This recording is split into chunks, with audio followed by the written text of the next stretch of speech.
હોય છે એટલે.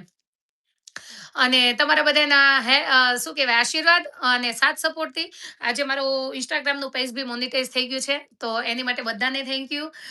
અને જેટલા બી કોંગ્રેચ્યુલેશન્સ લખશે ને એને આઈડી નહીં વાંચું પણ એને અગાઉ થેન્ક યુ કહી દઉં છું કે હા ગઈ રાતે મારું ઇન્સ્ટાગ્રામ પેજ મોનિટાઈઝ થઈ ગયું છે. તો બધાને થેન્ક યુ સો મચ અને બધાએ સરસ સારો અને ટૂંક સમયમાં વધારે સપોર્ટ આપ્યો છે.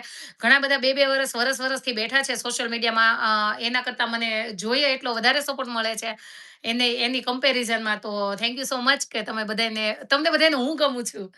એટલે અને ઓલવેઝ એવું હોય કે આપણને જ્યારે ભગવાન બહુ ગમવા લાગે ને ત્યારે આપણે ઓટોમેટિક બધાને ગમતા હોઈએ છીએ. એટલે આ મારું એક પરિવર્તન છે કે જ્યારે મારા સાસુ સસરા પૂજા પાઠને આ તે કરતા હતા તો ઘણી વખત તમે વિચાર કરજો કે આપણે એવું કહીએ કે લોહી ભારે કેમ છે આપણે એમ કહીએ ભાઈ એનું લોહી તો હલકું રહ્યું ને એને બિચારા બધા કહી જાય એમ કહી જાય મતલબ એને સંભળાવી જાય કે કાંઈ બી હોય જેન્ટ્સ હોય કે લેડીઝ હોય કે એનું લોહી ભારે છે એટલે